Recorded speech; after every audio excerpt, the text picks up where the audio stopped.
श्री सच्चिदानंद सद्गुरु साईनाथ महाराज की जय। आरती साई बाबा सौख्यदातार देवा चरण रजा करे द्यावा दासा विसावा भक्ता विसावा। आरती साई बाबा दारुणी आनंद सत्वरूपी राजनंद मोक्ष जनादामी डोळा श्रीरंग डोळा श्रीरंग। आरती साई बाबा जया मनी जैसा भाव दया दैसानुभव दाविसी दया घना ऐसी तुझी ही माव तुझी ही माव। आरती साई बाबा तुमचे नाम ध्याता हरे संस्कृती व्यथा अगाध तव करणी मार्ग दाविसी अनाथा दाविसी अनाथा। आरती साई बाबा कलियुगी अवतार सगुण परब्रह्म साचार अवतीर्ण झालासे स्वामी दत्त दिगंबर दत्त दिगंबर। आरती साई बाबा आठा दिवसा गुरुवारी भक्त घरी दिवारी रघुबल पावया भव भय निवारी भय निवारी। आरती साई बाबा माझा निज द्रव्य ठेवा तव चरण रज सेवा मागणे हेची आता तुम्हा देवाधिदेवा देवाधिदेवा। आरती साई बाबा इच्छित दीन चातक निर्मल तोय निरसुख पादावे माधवाया सांभाळ आबुली भाग आबुली भाग। आरती साई बाबा सौख्यदातार जीवा शरण रजा कली द्यावा दासा विसावा भक्ता विसावा। आरती साई बाबा शिर्डी माझे पंढरपूर साई बाबा रमावर बाबा रमावर साई बाबा रमावर। शुद्ध भक्ती चंद्रभागा भाव कुंडली गजागा कुंडली गजागा भाव कुंडली गजागा। याहो याहो अवघेदन करू बाबांची वंदन साईंची वंदन करू बाबांची वंदन घडू म्हणे बाबा साई भाव भाव माझे आई भाव माझे आई भाव भाव माझे आई। कडवती नजरण डोळ्याने पाहिन रूप तुझे प्रेमे अलिंगिनानंद पूरीन भावे उभारीन मये नाम। त्वमेव माता च पिता त्वमेव त्वमेव बन्धुश्च सखा त्वमेव त्वमेव विद्या द्रविणं त्वमेव त्वमेव सर्वं मम देव देव। कायेन वाचा मनसेन्द्रियेण वा बुद्ध्यात्मना वा ब्रह्मविद्भाव करोमि अद्यत्र परस्मै नारायणाय समर्पयामि। अच्युतं केशवं राम नारायणं कृष्णदामोदरं वासुदेवं हरि श्रीधरं माधवं गोपिकावल्लभं जानकीनायकं रामचन्द्रं भजे। हरे राम राम राम हरे हरे हरे कृष्ण कृष्ण कृष्ण हरे हरे। श्री गुरुदेव दत्त अनंता तुला ते कसे रे स्तवावे अनंता तुला ते कसे रे नमावे। अनंत मुखांचा शिडे शेष गाता नमस्कार साष्टांग श्री साईनाथ स्मरावे मनी भक्तदादित्य भावे पुरावे करी भक्तीसाठी स्वभावे करावे जगतारुणी माय दाता नमस्कार साष्टांग श्री साईनाथ रसे जो सदा दावया संतलीला जिसे राजलोकांतरी जो जनाला करी अंतरी ज्ञान कैवल्य दाता नमस्कार साष्टांग श्री साईनाथ वरानाथला जन्म हा मानवाचा धरासार्थका साधनीभूत साचा धरू साई प्रेमा गणाया हंता नमस्कार साष्टांग श्री साईनाथ करावे कधी सानलपद्य बाधा करावे अमाधन्य तुंबो निघाला मुखी घाल प्रेमे घराग्रास आता नमस्कार साष्टांग श्री साईनाथ तुलादी गजांच्या पदा वंदितादी शुकादी गजांते समानत्व देते प्रयागादि तीर्थे पदी नम्र होता नमस्कार साष्टांग श्री साईनाथ तुझ्या पदा पाहता गोपबाली सदा रंगलीची स्वरूपी मिळाली करी रास क्रीडा सवे कृष्णनाथा नमस्कार साष्टांग श्री साईनाथ तुला मागतो मागणे द्यावे करा जोडितो दीन अत्यंत भावे भवी मोहनी राज हातारी आता नमस्कार सर्वरि व्यापक तू श्रुती सारा अनुसयात्रे कुमारा बाबा ये बा काशे स्थान जप प्रतिदिवसे तुला मुरभिक्षे श्री निर्मल नदी तुंगा जलदाशे निद्रा माहुर देशी ऐसा ये मा थोडे लोकदसे वामगरे त्रिशूलन मरोधारी भक्ता वरद सदा दुःखदारी देजन मुक्तिचारी ऐसा ये मा आये पादुका जपमाला कमंडलो मृगशाला धारण करशी मा नागजटा मुकुट शोभतो माता ऐसा ये मा तत्पर तुझाया जय ध्याने अक्षय यांचरदने दक्षु विवास करे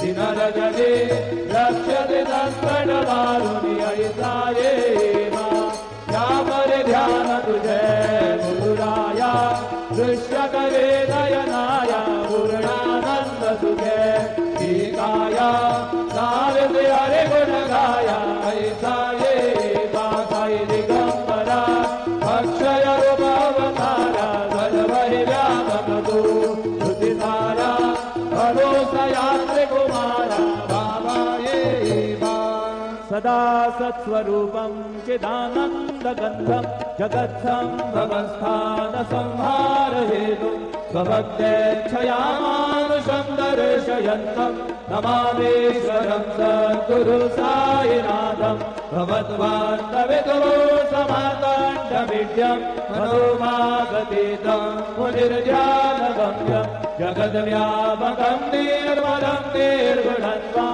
नमामीश्वरं सद्गुरु साईनाथं भवाम्बोधिमगनादितानां जनानां स्वपादाश्रितानां स्वभक्तिप्रियाणां समुद्धारणार्थं खलु सम्भवन्तं नमामीश्वरं सद्गुरु साईनाथं सदानिम्बवृक्षस्य मूलाधिवासा सुधास्राविणं दीप्तमप्यप्रियन्तं करुङ्गलवृक्षादिकं साधयन्तं नमामीश्वरं सद्गुरु साईनाथं सदा कल्पवृक्षस्य तस्यादिमूले भवद्भावबुद्ध्या गवर्यादिसेवां नृणां कुर्वतां भोक्तिमुक्ते प्रदन्तं नमामीश्वरं गुरुं साईनाथम् अनेकाश्रुतादरकलीला विलास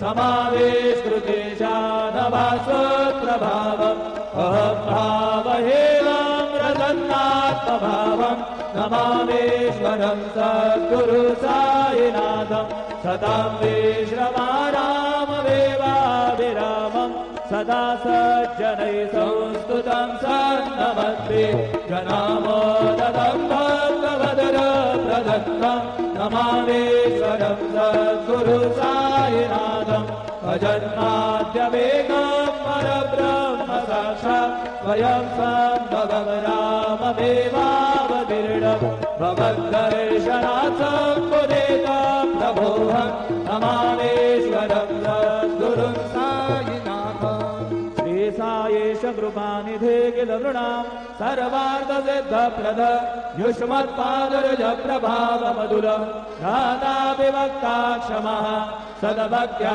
शरणं कृताञ्जलिपुटं सम्प्राविदोऽस्मि प्रभो श्रीमत्साई परेशपादकमलां नान्यच्छरण्यं मम साई रूपधरराघवोत्तमं भक्तकामविबुधद्रुमं प्रभु माययो महतचित्तशुद्धये चिन्तयाम्यहरणिशं मुदा शरत्सुदाशो प्रतिमप्रकाश कृपादपत्रं तव साईनाथ त्वदेयपादाब्जसमाश्रितानां स्वच्छाययातापमाकरोतु उपासनादयेव साईनाथ स्तवैर्मयो वासनिना सुतस्त्वं रमेन्मनोन्मे तव पादयुग्मे भृङ्गो यथाब्जे मकरन्दलुब्धः अनेकजन्मार्जितपापसंशयो भवेद्भवत्पादसरोजदर्शनात् क्षमस्व सर्वानपराधपुण्यकान्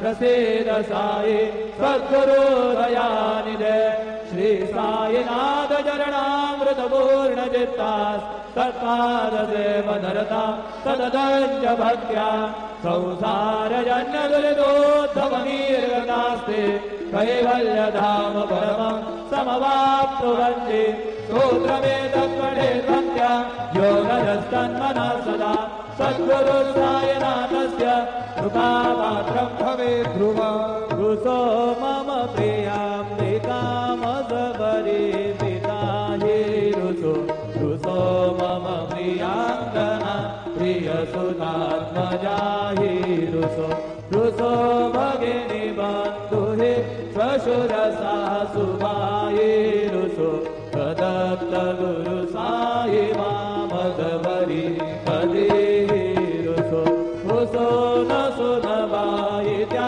वदन भ्रातृजाया रुसो रुसो न प्रियसूयने प्रियसगे नन्यादि रुसो रुसा सुरदना सखा स्वजनना बन्धु रुसो परीन गुरु साई मामसबरी पदी रुसो रुसो न बला मुले तरुण वृद्धहीना रुसो रुसो न गुरुदामुले वदन तोरसाने रुसो रुसो न च भले बुरे सुजन साधुरीना रुसो परीन गुरु साई मामसबरी पदी रुसो रुसो चतुरतत्त्ववि विबुधप्राज्ञानी रुसो रुसो हि विदुषे स्त्रिया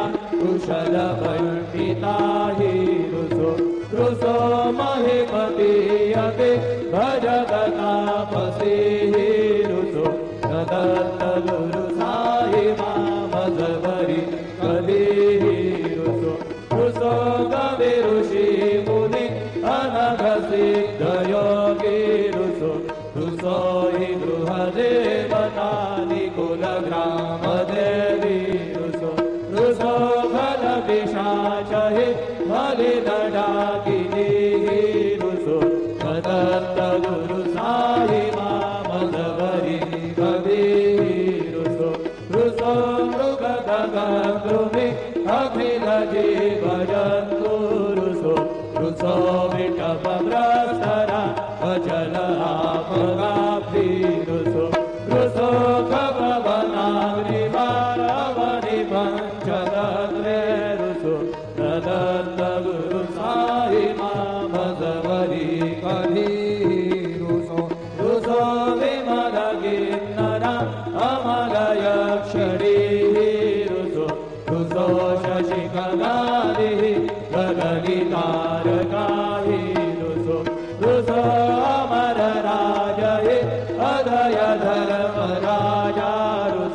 दत्त गुरु साई मामजवरी पदेहि रुसो रुसो मन सरस्वती कमल चित्त देहि रुसो रुसो वपुदिशाखिला कठिन काल दोहि रुसो रुसो सकल विश्व हि मयि तु ब्रह्म गोलम रुसो दत्त गुरु साई मामजवरी पदेहि रुसो विमूढ मधुरी रस मदन मत्सराहि दसो पदाभिरुचि उल्लस जननगर दवीनामसो न दुर्गरुति साधस अशिव भाव माव्यगसो प्रपंचि मन हेरुसो दृढ विरक्ति चित्तिरसो गुणाचे गृणादसो न जगृहाकशाचे असो सदैव हृदयेवसो मनसि ध्यानि साई वसो पदे प्रणयवो रसो निखिल दृश्य भाविसो दत्त गुरु साई मा उपरियाचलेलासो हरि ओम यज्ञेन यज्ञमयजन्त देवास्तानि धर्माणि प्रथमान्यासन्न देहनागं महिमान सजन्त यज्ञ पूर्वे साध्याः सन्ति देवाः ॐ राजाधिराजाय प्रसय्यसायिने नमो वयं वै श्रवणाय कुर्महे समे कामान् कामकामाय मह्यं कामेश्वरो वै श्रवणो दधातु कुबेराय वै श्रवणाय महाराजाय नमः ॐ स्वस्ति साम्राज्यं भोजं स्वराज्यं वैराज्यं आरमेश्यं राज्यं महाराज्यमाधिपत्यमयं समन्तपर्यात् ईशान् सार्वभौमः सार्वयुषान्तादात् पराधात् पृथिव्यै समुद्रपर्यन्ताय एकनाडदिवक्तेजश्लोक विगीतो मरुतः परिवेष्टार मरुतस्यावसङ्गृहे आविक्षितं जगामग्रेर्विश्वे देवा सभासदैते श्रीनारायण वासुदेवा सच्चिदानन्द सद्गुरु साईनाथ महाराज की जय। करचरण कृतं वा कायजं कर्मजं वा श्रवणनयनजं वा मानसं वा पराधं वेदमवेदं वा सर्ववेदक्षमस्व जय जय करुणाब्धे श्री प्रभो साईनाथ श्री सच्चिदानंद सद्गुरु साईनाथ महाराज की जय।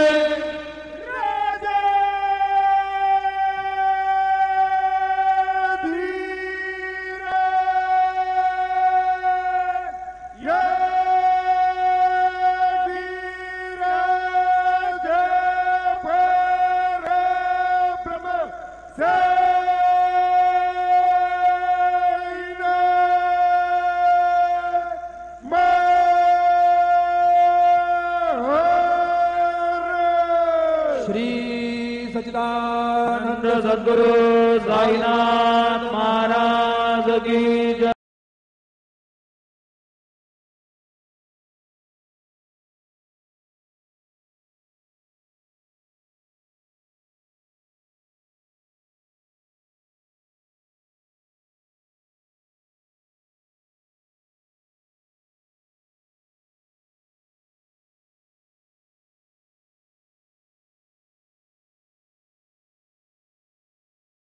कृत्यं वसानं विश्वाद्यं विश्ववन्द्यं निखिलभयहरं पंचवक्त्रं त्रिनेत्रं गुरुर्ब्रह्मा गुरुर्विष्णु गुरुर्देवो महेश्वरः गुरुसाक्षात् परब्रह्म तस्मै श्री गुरवे नमः।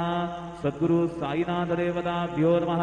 सायं पूजनार्थे चरणकमलेभ्यो नमः। चन्दनं समर्पयामि त्वाङ्गन्धर्वा अखडौ स्वामिन्द्र स्वां बृहस्पतिः त्वामोघधे सोमो राजा विद्वान्यक्ष्मादमुच्यत चन्दनं समर्पयामि चन्दनस्योपरि अक्षरां समर्पयामि कुलायि निघृतवती पुरन्धिः स्योदेशीदसदने पृथिव्याः अविद्वारुद्राम्बसवो गृह्णन्विमा ब्रह्मवीभिः सौ भगायाश्विनाध्वर्जु सादयतामिहत्वा हरिद्रादिसकलसौभाग्यमाङ्गलिकद्रव्याणि समर्पयामि ऋतुकालोद्भवपुष्पाणि समर्पयामि सेवन्तिकावकुलजम्बकपाटलाब्जये पुन्नागजातिकरवीररसालपुष्पैः बिल्वप्रवालतुलसीदलमालदेभिः स्वां पूजयामि जगदीश्वर मे प्रसीद ऋतुकालोद्भव पुष्पाणि समर्पयामि सायङ्काले नैवेद्यः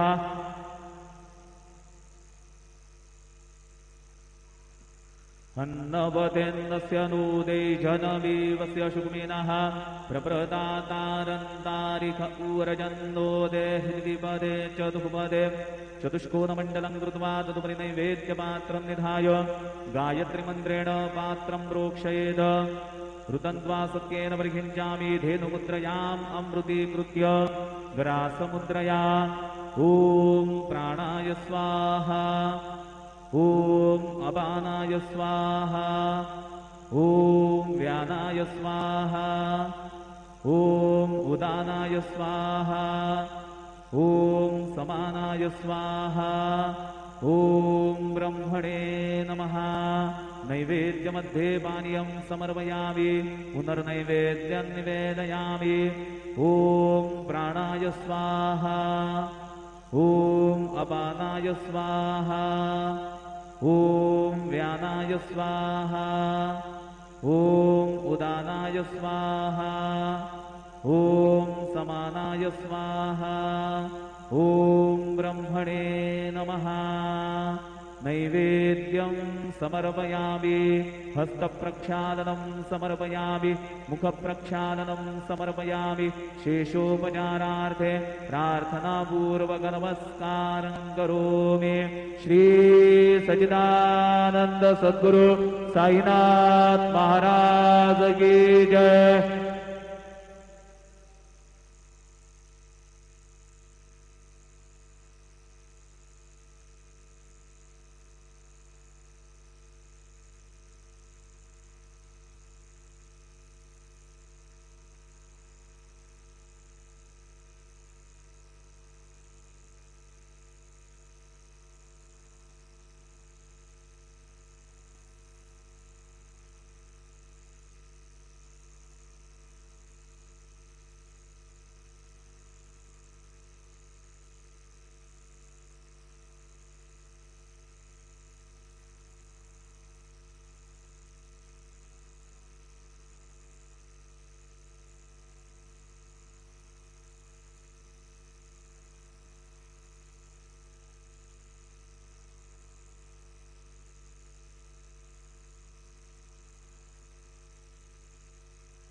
ओम साईराम। श्री साईबाबांच्या दरबारात आपले सहर्ष स्वागत आहे। एक महत्त्वाची सूचना, समाधी मंदिरात दर्शनाला जाताना आपापले मोबाईल फोन्स आणि कॅमेरा स्वतः बरोबर न ठेवता कृपया संस्थांच्या लॉकरमध्येच जमा करावे।